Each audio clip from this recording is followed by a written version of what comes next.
Hello, Night Nation. I'm Trylko from the Sons of UCF, joined by Eric Lopez of the Black and Gold Banneret. Welcome to Around the Kingdom. Elo, hello.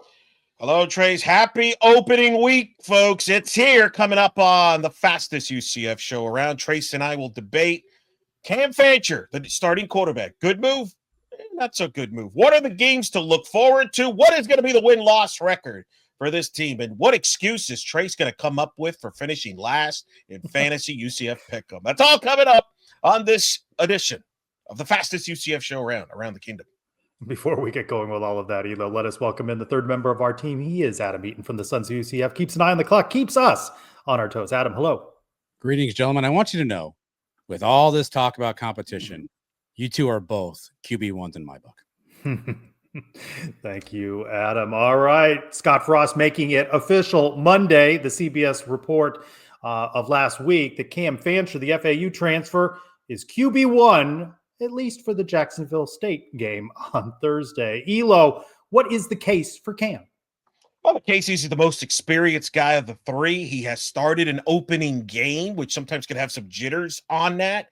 He has seen it all from that standpoint. So I think, and from what the coaches have told us here, Trace probably knows the system the best. So I think those are the positives. And I think that's what you need to get a win against Jacksonville State. And make no mistake about it, you got to get a win here, no matter how ugly it is, you against Jacksonville State. So I think that's the things to like is this is a guy that has experience and has been here, done that as far as opening night's concerned. I think when that transfer was announced, I don't think anybody was wowed by it, an FAU transfer at quarterback, but I think perhaps we all missed the amount of experience. 26 starts, 762 pass attempts, mind you, 60% completion percentage, but 27 touchdowns, and he also was able to score on the ground with his legs and run the ball. So experience is the case for Cam. One person didn't miss that, and that was our very own Adam Eaton, who back on a spring edition of Suns Live predicted, watch out for Cam Fancher for the reasons you just said. That's why you cannot miss an episode of Suns Live year-round, because you actually get good information, unlike other places. Now, the problem, though, Trace, what is the negative of starting concerns? Question marks of Cam Fancher. You mentioned it. This was not the guy that a lot of UCF fans expected to start, and certainly some of the reaction has been mixed. Well, 26 starts, 23 interceptions. That's almost a 1-to-1 ratio. He is going to have to, keep hold of the ball against Jacksonville State if he wishes to continue playing, if he wishes to keep this job. He cannot turn the ball over. And, of course, we saw Iowa State, Kansas State. Mistakes are going to be made early, but he's got to move the team down the field or it's not going to be his job for very long. I just don't wonder if he's got the playmaking ability at the quarterback. And then are we sure? It's one thing he's going to take the first snap. Is he going to take the first snap of the second half? Is he going to take the first, do we see other quarterbacks in this game, Trace? That's going to be the question to me. And what does he, can he be a playmaker? Because this offense, we don't know what their playmaking abilities are. And that's my concern. And you mentioned the turnovers. That's obvious. You've got to protect the football. But can he be a playmaker? Because I would argue the other two guys are capable of being better playmakers. Well, Scott Frost last week said that he doesn't want to play three quarterbacks. So it's going to be interesting if we see a second, who that is and when. How can you not have some plays for Jakari Brown? But then what are you going to go through game one without seeing Taven Jackson at all? It's an interesting situation for the Knights. All right, Elo, I think eyes will be on Cam Fancher. Maybe that's who you're most looking forward to seeing on offense, or do you have someone else that you're looking forward to? I want to see Miles Montgomery. He got hurt. Didn't see much of him. It was the RJ Harvey show last year. This is his opportunity to be the featured guy. This team is going to run the football. If they're going to have success offensively, they're going to run the football. I think he's a guy to watch. And I still am going to watch where Mr. Brown, JB, Jakari Brown, does he get rep? Does he get some snaps, especially in the red zone with his legs? Those are a couple guys I'm going to be watching, at least on the offensive end, opening night. I'm still big on Jaden Nixon, and I like Miles Montgomery, but I like that, two-headed monster at running back. I don't think we're going to see the amount of carries that we saw from RJ Harvey, right? So I think there are going to be opportunities for Jaden Nixon. I want to see him in the return game. That's what I'm most excited about, is that special teams could, in fact, get special again at UCF. What about defensively, Elo? Who are you keeping an eye on? This has been the more talked about position group, in the offseason. John Walker. I want to see what he looks like. We haven't seen him in 2 years. Where is he lining up? How many snaps does he get? That's the guy I want to see, because that guy could be a difference maker. I know what I'm going to get more than likely from the other defensive linemen, but that's the guy I want to see. Do we get the John Walker that we saw at the end of 2023? And that has been highly touted. A name and why it's good to keep friendly with guys that you recruit. Sincere Edwards went to Pittsburgh, returns to UCF. I want to see what he can do. I want to see how many turnovers they create. We're concerned about, UCF not turning the ball over, but how many turnovers can the defense create? Philip Dunham, he's been talked about throughout spring as well, preseason camp, for being a ball hawk and creating turnovers. So those are a couple of guys that I'm looking forward to seeing. I think another thing to watch is the defense on right position, or are they missing assignments? Are there gaps being missed like we've seen the last couple of years with different defensive coordinators, Trace? I think if you watch this game closely, that's what I want to see, is this defense aligned, connected, and right on the right spots, and being aggressive to force turnovers. That's something they want to do. Now, of course, the Big 12 season, as far as football is concerned, is already underway. With week 0, only college football can provide a drama than week 0. Headline by a game in Dublin, Ireland, where the Iowa State Cyclones beat Kansas State in a matchup of top 25 teams. Kansas blew out Fresno State. But Trace, obviously all eyes in Dublin. Your thoughts on week 0, the Big 12 edition? I think a highly ranked matchup, right? They're two top 25 preseason, top 25 teams. I don't think it's a knockout game. Kansas State, though, a little wobbly, maybe even for some reasons off the field, when you have family members of your quarterback brawling, after the game. I think Iowa State showed that they could be a contender, but I'm almost, Elo, looking ahead to the following week. That was a matchup in the Big 12, and Kansas, as you mentioned, dispatched of Fresno State. But there are some real opportunities when we talk about that separation between the Big 10, the SEC, ACC, Big 12. You've got to win your high-profile non-conference matchups, and there are several: Nebraska, Cincinnati, Georgia Tech, Colorado, Auburn, Baylor in a primetime game, Utah, UCLA, and TCU, North Carolina, which for me is the most interesting. Obviously, you can scout ahead to the week 3 matchup between UCF and North Carolina, but let's say UCF takes care of business, Jacksonville State, North Carolina A&T. Are you rooting for North Carolina, or do you want TCU? Because if there's ever any chance of a high-profile, big noon kickoff type of matchup, you do need an undefeated North Carolina coming into Orlando. Could have multiple shows live from there with Big Noon, maybe game day around the kingdom. Who knows, right? If the North Carolina wins, I agree. We're going live. Adam, take a note. Take a note. We're just throwing it out there. Look, Big 12, right? You want respect? Win those games that you just mentioned. That's going to get you respect. So I agree with you on all that. So I'm not going to expand on that, except I will say this: that Iowa State, when you look at that Iowa State Big 12 schedule, pretty manageable for Matt Campbell and company to get back to the Big 12 title game and perhaps get over the hump and win the Big 12 title. So that's a big win for them. Yeah. You mentioned it earlier, Elo. Week 0. What do we have to have a week 0? Can't we just call that week 1? Can't we decide on a slate of games in this week that we call week 1? And you're a big TV guy. What was with the staggering of the time slots? They had the noon kickoff from Ireland, noon Eastern time, Iowa State, Kansas State. And then you had to find it on some Mountain West network, the UNLV game. And then you had a bunch of games bunched up in the evening. Crying out loud, Hawaii was in prime time. It wasn't even a late kickoff from Honolulu. Sure. I think they need to think through week 0. And do we need to call it that? I think it's ridiculous. Just go ahead and move the season earlier. Move it up a week or 2. I actually think it would benefit. Now, TV might go against that because they love Labor Day weekend as a big push to start the college football season. Call season. It week 0. But if we're expanding this playoff like we think it is, don't you have to at least start the season a week or 2 earlier anyway? I agree. Probably. It's stupid. Just go ahead and start it. Nobody's going to complain about it. These players already get on campus early. This ain't, so just start the season earlier. Just stop teasing. I agree. It's ridiculous. You know what's even more ridiculous? More ridiculous? The American sport of college football starting the season in Dublin, Ireland, internationally. Trace, this ain't the football with the feet, all right? This is American football. The NFL is obviously bleeding into this. Now college too. Tell me you're not into this. I'm not into it. And I know UCF played in Ireland a decade plus ago. What did it benefit UCF in the long run from that? I like the idea of watching college football in this week 0. I don't need to watch it from Ireland. That is an NFL gimmick to expand its brand across the globe. Brett Yormark wants to tap into that. No, it deprives Farmageddon, the longest continuous series in college football, a big rivalry game in the Big 12 being played in Ireland, depriving local fans on the campus to watch that game. Terrible. Play the games in the U.S. I'd argue it made you look small time. Iowa State and Kansas State. It made that rivalry look like irrelevant. But unfortunately, I think we're going to see more of this. Why? Because they're looking for revenue, right?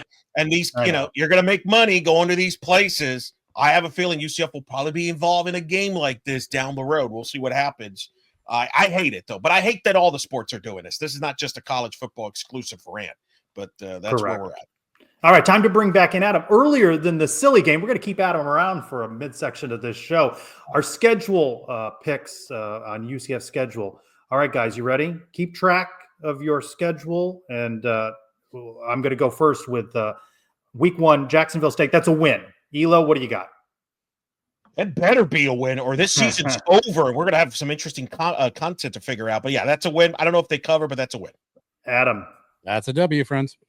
All right, can I put us down for W's in North Carolina A&T, or we're not doing this show? I'm just happy. I'm happy, Trace. You get to see an open scrimmage publicly. I'm happy. Keep you Elo. North Carolina, week 3.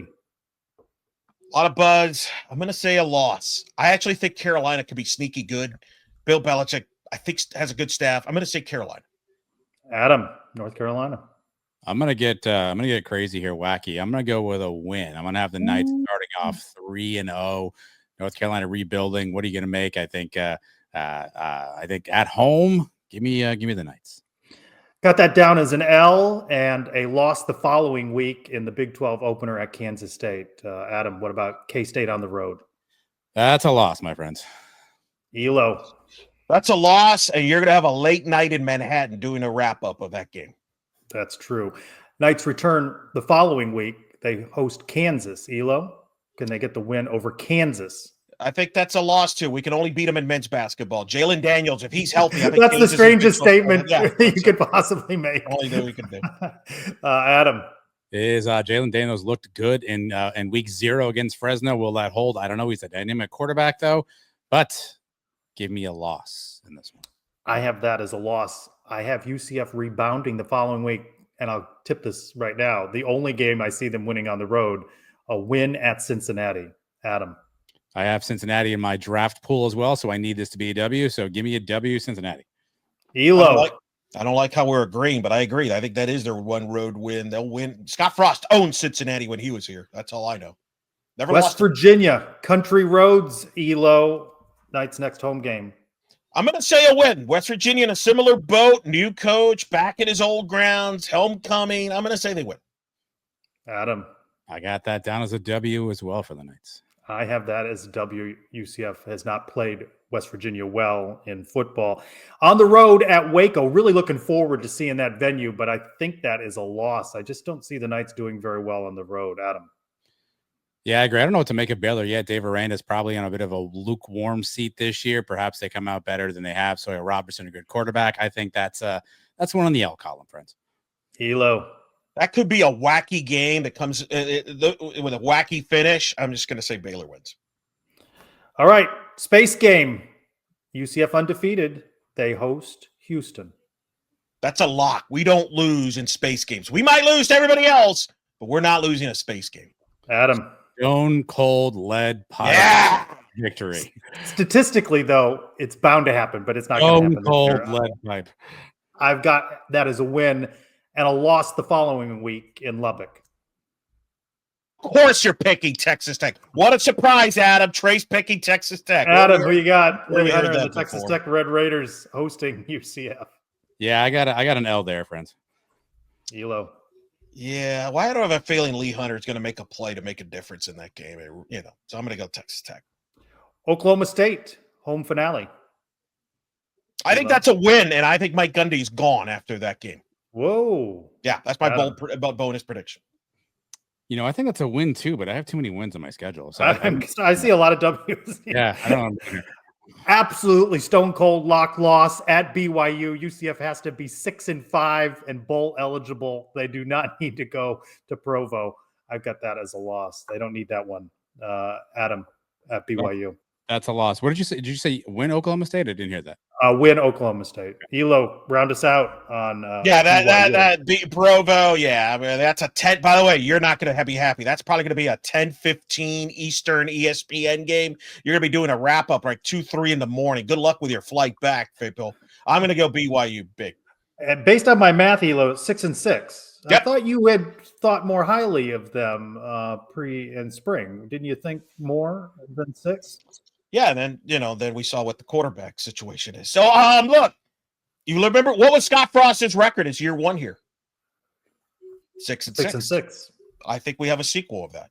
6-6. I'm at 6-6. I've got them at 6 wins before BYU. Adam, 1, 2, 3, 4, 5, 6, 7, 7-5. Adam, woo! I wasn't planning on that, but I mean, I'll take it. I'll take it. All right. Let us know in the comments how many wins you've got for UCF. All right, Adam, stick around now. Silly game time. Silly game. New sponsor, gentlemen, brought to you by our good friends at Temp Check. This is a new app, guys. So Knight fans, just like football, life's about momentum. That's why they built Temp Check. It's an app that keeps your circle connected, motivated, and real. Whether you're celebrating a win or pushing through a tough week, Temp Check makes sure your people are right there with you. Go to the App Store, the Google Play Store, whatever you're doing, and download Temp Check. Again, an app brought to you by some UCF Knight fans and some alumni as well. So go download Temp Check today, guys. All right, speaking of Temp Check, I'll throw the sponsor a free one this week. We're going to do hot or cold. I'm going to give you a topic. You tell me hot, you agree with it, or cold, you disagree with it, right? So here's our first provocative statement. It starts with you, Eric Lopez. Scott Frost needs to win this game by more than 3 touchdowns. Hot or cold? Ooh, cold. And I would say frosty cold. Get it? Frosty. Cold. Just win the game. Just win the game. Just win the game. Get out of there with a win. Do not lose. Just win the game. Yeah, cold. Friend asked me about margins and what it would mean for the season, and I said just win. The only unacceptable outcome is a loss. All right, Trylko, hot or cold? The defense cannot give up more than 21 points. Hot or cold? Yeah, cold. I'm not too much into that for week 1. I just want to come out with a win. Hot. If you give up 21 or more to Jacksonville State, we could be in trouble with some of the Big 12 offenses. I want to see some dominance there. All right, last one, gentlemen. You need to see at least one wide receiver catch a touchdown pass in week 1. Eric, hot or cold? Hot. That way we know who are the wide receivers. That would be a good way to introduce them, right? Get in the end zone. Yes, hot. Let's see who stands out, who's a playmaker. And that's going to help Cam Fancher and success at quarterback. So hot. All right, gentlemen, that's all for this silly game. But I'm not all right. Don't go anywhere. I'm not. Stay. You've got to explain the rules for our UCF fantasy draft. All right, here we go. UCF fantasy draft. Here is what we're going to do. Quarterback is all-time quarterback. We are not picking quarterback. Each of us are going to pick 3 offensive skill position players and 2 defensive players. Scoring is, as you'd expect, 6 points for a touchdown, 2 points for interception, 2 points for a sack, defensive sack, obviously, or a 1 point for half a sack, 2 points if you force a fumble, 1 point if you recover a fumble. For every 20 yards, either rushing or receiving that player, you get a point. Every solo tackle your defender makes, you get a point. Half tackle, you get half a point. If your player commits a turnover, -2, and just a little rink for fun. If your player gets an unsportsmanlike conduct penalty at any part during the year, -5. Smart plays only. I randomized the draft order going into this. We're going to go snake draft, and the order is as follows: Trace Trylko, Adam Eaton, Eric Lopez. All right, I'm on the clock. We've got to go rapid fire on this. Going with Miles Montgomery at the number 1. Real bold there. The one guy you know. I'm going to go Jaden. I'm going to go Jaden Nixon. Elo, on the clock for 2. Crying out loud. You took the 2 players everybody knows. Like you didn't you didn't know you were going to draft, but you had to know those 2 would go. Yeah, no, I did. I'm going to take Dwayne Thomas. Wow. Okay. Wide receiver. Yeah. I think you're declaring him wide receiver 1. Maybe. I'm also going to take DJ Black. I'm going to corner the wide receiver market. Somebody's got to catch the ball, guys. Somebody's got to catch it. I've heard. Ooh. I'm going to go Kylan Fox, tight end. Can I ask a question here? We just did. We're not bound to take offensive players in this, right? We can. No, you can switch pick up any to order defense. you want to. If there's a defender you think is value here in round 2, pick 6, seems a little wonky to me, but it's your world, Trylko. We're living it. No, I'm going to go with Nigel Kelly. Okay. I'm going to rack up the points on the sacks. So that's the first thing. I'm going to take a chance on Waden Charles at wide receiver. All right. I'm going to go Chris Domerkant at wide receiver with my pick.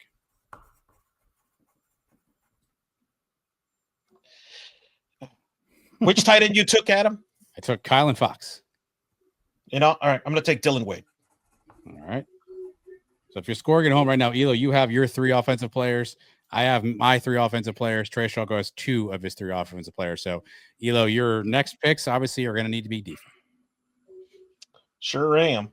I'm going to take – which is the defensive player's been off the board so far? Nigel Kelly. Nigel Kelly. It's very good. Very good. Very good. He likes that a lot. That's a good pick. I'm not going to lie. That's a good pick. I'm going to go Antoine Jackson, defensive back. All right. Give me – I think this guy's going to have a bounce back year. A little rough year last year. Hasn't played a ton in this spring or fall camp. Give me Malachi Lawrence. It's a good pick. I like that pick. Give me Marcus Burke at wide receiver. That fills out my offensive guys, right? Yep. Give me Philip Dunham. You're going to do that. You son of a... Philip Dunham. That should close out my team. Give me Lewis Carter, linebacker. Oh, you got to do it, Elo. He's still on the board. I'm going to take my guy, John Walker. There he is. He's still on the board. And that is our fantasy draft. We'll have to start tallying that after the Thursday game against Jackson. Can we have one of the interns do the math on this, Trace? I'm not. We really should. Thank you, Adam. See you in a few. All right, Elo. Up to you. Well, that meant a lot. This also means more to some. The SEC going to 9 conference games starting in 2026. Your reaction to that move, which is going to have an impact potentially on UCF. All right. So first, all these leagues should play by the same rules. They shouldn't have different scheduling compositions.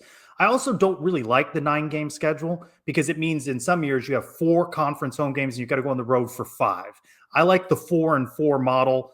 I like a North Carolina A&T to open the schedule. I like a Jacksonville State to come in after that. I like having one of those Power 4 opponents like North Carolina on the schedule. I don't like the 4-5, but everybody needs to play by the same rules if you're going to crown a champion. 9 conference games, and then one of those non-conference games being a power conference opponent. That's what the SEC is pushing for Greg Sankey. The bad thing about this, Trace, hope you didn't have plans for those Florida to come here to the bounce house in about a handful of years because that's going to get squat. You think Florida's it's gone? It's gone. It's gone. You better. But there's a hefty payday. UCF's going to make some money on that. Well, but I think what could happen is Florida will try to delay it, and then the money goes down a little bit level, then cancel the game. But it's going to become a soap opera. There's no way that game ever gets played. No way. All right. I believe the point spread on this, Elo, maybe you've seen elsewhere, but I saw 18.5 UCF favored as we return to props over Jacksonville State. I'm taking UCF to cover that. I think they win by 3 touchdowns or more. I'm going to take Jacksonville State to cover. Maybe it's a backdoor cover, but I think they cover. I still have questions about this offense. And Jacksonville State has, even though they got a lot of new faces, they do have a history of pulling big upsets. Ask Mackenzie Milton. He was a part of that in 2021 as starting quarterback at Florida State. Gotcha. All right. How about the return of all other sports now? How about women's soccer for the first time in 22 years, starting 4-0 on the season with perhaps the most dramatic win in UCF women's soccer regular season history, a 2-1 win over LSU with a goal in literally the final seconds, Trace. 12 seconds. Unbelievable finish to beat LSU, an NCAA tournament team from last year. Tiffany Roberts-Hayek, 4-0, best start, again, since 2003. Are you a believer? Yeah, too early to be a believer, but rank those Knights after they get the win. Gabby Bershon with 2 goals in that win over LSU. They've got a big one at Florida on Thursday. So keep it going, but I'm going to be a believer when conference play starts. ELO men's soccer 0-2, a 2-1 loss at number 6 Wake Forest on Sunday night. Knights return home midweek on Wednesday to open their season at home. But North Carolina, Wake Forest, those are tough losses. But I still think there's something in this Knights team that they're going to do well in the Sun Belt. Remember, this is a young UCF team. They started 2 freshmen on the back line. Still some defensive questions. I think offensively, they did put pressure, outplayed Wake Forest, who's top 10 in the country in the second half. I think they get healthier here at home. Home opener Wednesday night. Greensboro, that's a team that's favorite to win the SoCon. That's a sleeper team on Sunday night. But I think Scott Calabrese, to your point, I think they're going to be all right. They just got to figure some things out defensively. And that Wake game was close, until late in the second half. So they haven't embarrassed themselves. No. And again, these are quality opponents. Wake could be a College Cup contender. So that's what I'm saying there. By the way, you can catch the matches on ESPN Plus. Yours truly will be on the call for the Wednesday night opener and the Sunday night game against Greensboro. So enjoy. There you go. That's the deal. Hey, there's another sport starting up this weekend.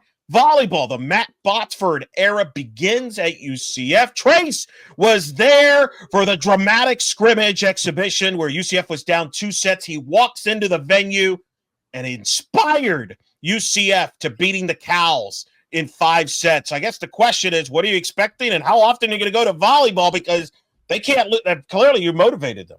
Yeah, not many expectations for volleyball. I'm curious to see what Matt Botsford, who had success at Florida Gulf Coast, will do at UCF. I was in the camp that I supported Jenny Maurer as head coach. I thought they pulled the plug on her too soon, but put Matt Botsford in now, and we'll see what he can do.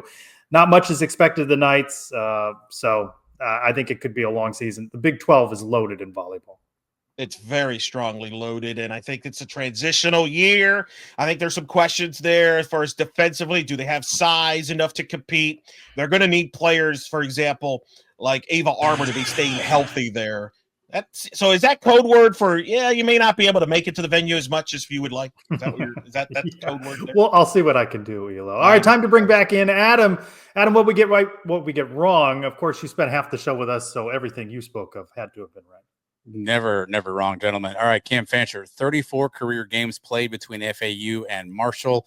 You talk about athleticism. He does have over 1,000 career rushing yards and 8 rushing touchdowns. Maybe that's because he was running for his life, but who knows? Still 1,000 yards rushing for Cam Fancher. You guys talked about the Iowa State, Kansas State game in Ireland. 2 things you forgot. Xavier Townsend, now a Cyclone, 0 catches, 0 targets. And that field was horrible. The turf was terrible. Couldn't see the lines in the field, just not great field conditions.